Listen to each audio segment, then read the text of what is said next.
Você já percebeu como a energia que colocamos nos outros muitas vezes é desperdiçada? Tentamos agradar quem nem se importa. Queremos ser compreendidos por quem não faz esforço nenhum para nos entender. Nos preocupamos com a opinião de pessoas que mal conhecem a nossa história. E no meio disso tudo, vamos nos afastando de nós mesmos.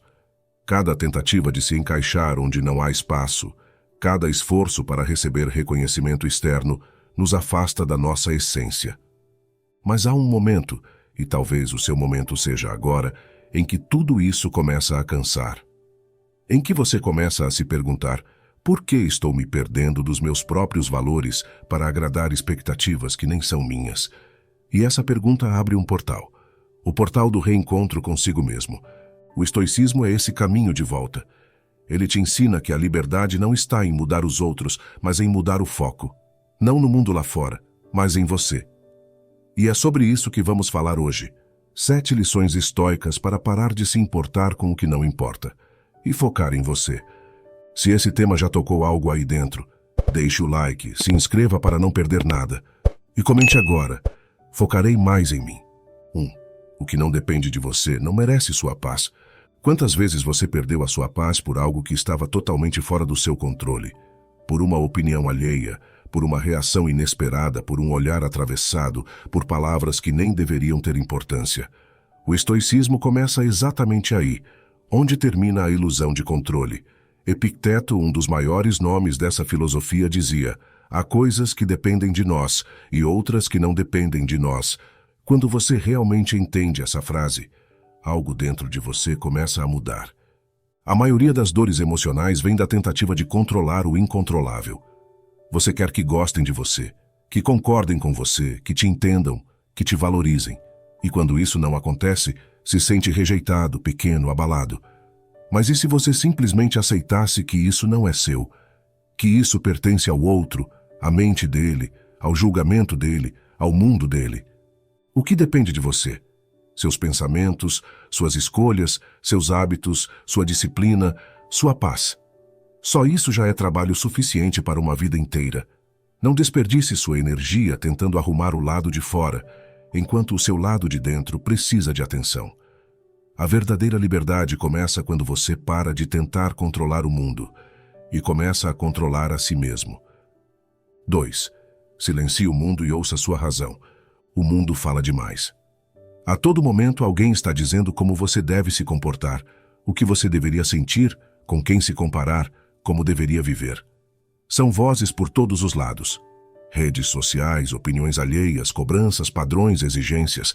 E no meio disso tudo, a sua própria voz vai sendo abafada, vai ficando pequena, vai sendo esquecida.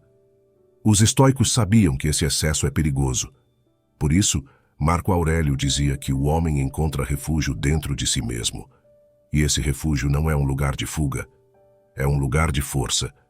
Silenciar o mundo não significa se isolar. Significa aprender a selecionar o que entra. Significa perceber que se você não filtrar o que consome, sua mente será moldada por ruídos. E quando a mente está cheia de ruídos, a razão perde espaço. A lucidez se esconde. E você começa a reagir por impulso, não por consciência. Ouvir sua razão é reconectar-se com aquilo que você acredita, com seus princípios mais profundos. É lembrar que a voz mais importante da sua vida é a sua.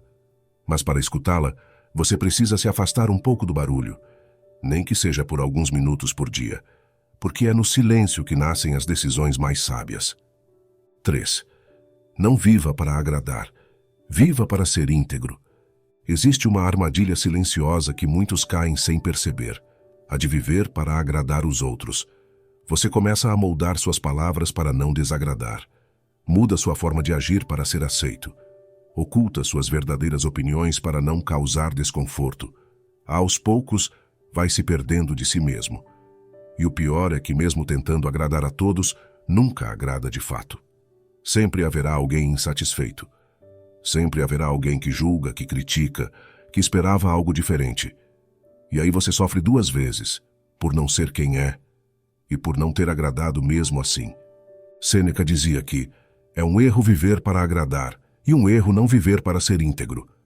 A integridade é viver alinhado com seus princípios, mesmo quando isso desagrada o mundo. É escolher a verdade, mesmo quando ela dói. É ser coerente, mesmo quando isso custa a aprovação de alguém.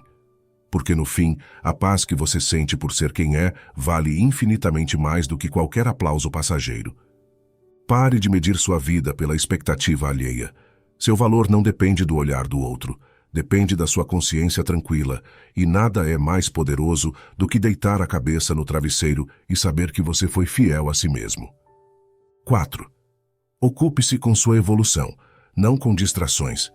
A mente que se ocupa com o crescimento pessoal tem pouco tempo para fofocas, comparações e dramas alheios. É uma mente voltada para dentro, que busca se entender, melhorar, evoluir. E esse é um dos grandes segredos do estoicismo. Quando você está verdadeiramente focado na sua evolução, o mundo ao redor perde força sobre você. As críticas não doem tanto. A inveja não te atinge. A opinião dos outros deixa de ser uma sentença. Por quê? Porque você está ocupado demais se tornando alguém melhor para ter tempo de se importar com o que não importa. Marco Aurélio dizia: não perca mais tempo discutindo como um homem bom deve ser. Seja um. Isso significa que falar menos, reagir menos e agir mais é o caminho do verdadeiro progresso. Muita gente fala de evolução, mas ainda está presa ao que os outros fazem, ao que os outros pensam, ao que os outros têm. Isso é distração. É ruído. É desvio de foco. Você não veio ao mundo para acompanhar a vida dos outros, veio para construir a sua. Toda vez que você volta sua atenção para si, para seus hábitos, sua disciplina, sua mente, você se blinda. E essa blindagem não é arrogância, é sabedoria. 5. Reduza o excesso, elimine o desnecessário.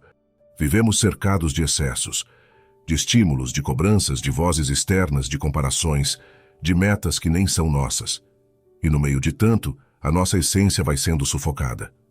Você sente que está sempre ocupado, mas nem sempre fazendo o que importa. Sempre cansado, mas nem sempre realizado. Isso acontece porque o excesso é um ladrão silencioso da paz. Os estoicos eram minimalistas no pensamento e no estilo de vida. Sêneca, por exemplo, dizia que é pobre não o que tem pouco, mas o que deseja muito. Isso não se aplica apenas a bens materiais. Desejar atenção demais, validação demais, resultados rápidos demais, tudo isso também pesa, também esgota, também tira sua força.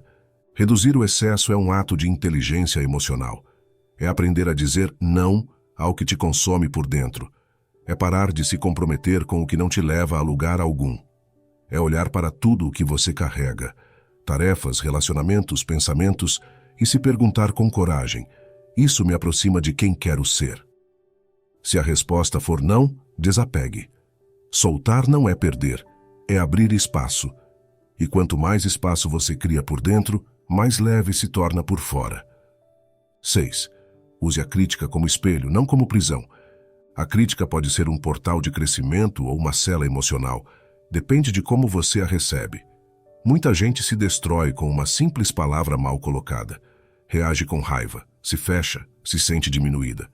Outras pessoas, no entanto, pegam essa mesma crítica e usam como material de construção. O que faz a diferença? A atitude diante dela. E é isso que os estoicos ensinavam. Não se trata do que te dizem, mas do que você faz com isso. Epicteto nos lembra: não são as coisas que nos perturbam, mas a opinião que temos sobre elas. A crítica por si só não tem poder. O poder está na interpretação que você dá. Você pode escolher se ela vai te travar ou te transformar. Claro, algumas críticas são injustas, outras são invejosas, e muitas são apenas reflexo da dor de quem critica. Nessas horas, não absorva, filtre. Não é sobre você. Agora, se a crítica tem um fundo de verdade, por mais desconfortável que seja, olhe para ela como quem olha para um espelho, com honestidade. Melhorar não é fraqueza, é coragem. E quem sabe crescer com humildade não se prende ao orgulho, evolui. 7. Cuide do seu jardim interior todos os dias. Você não controla o clima, nem a chuva, nem o vento, mas pode escolher diariamente como cuida do seu jardim interior. E isso é um símbolo poderoso do estoicismo. Os antigos estoicos acreditavam que a verdadeira força não está no domínio sobre o mundo externo, mas na constância com que você cultiva seu mundo interno. E o que seria esse jardim? seus pensamentos, suas virtudes, suas atitudes, seu caráter. Marco Aurélio dizia: a qualidade da sua vida depende da qualidade dos seus pensamentos. Isso quer dizer que o ambiente dentro de você define o modo como você vê e reage ao mundo fora de você. Se sua mente está cheia de raiva, tudo ao redor parece ofensivo. Se está cheia de medo, tudo parece ameaça. Mas se está nutrida de razão, serenidade e propósito, tudo se torna mais leve. Cuidar do seu jardim é acordar com consciência, observar os próprios pensamentos, filtrar emoções, questionar impulsos, escolher o bem, mesmo quando ninguém está olhando. Não espere estar bem para começar. Comece para estar bem. Todo dia é uma nova chance de arrancar uma erva daninha e plantar uma nova virtude. E quanto mais você cultiva, menos o caos externo te afeta. Porque quem cuida bem de si, floresce por dentro e resiste por fora. Continue cultivando isso. Aliás, se você chegou até aqui, escreva nos comentários até o final. Assim eu vou saber que você é daqueles que ouve com profundidade, que busca evolução de verdade e que escolhe todos os dias focar em si e não no que está fora. Nos vemos na próxima reflexão.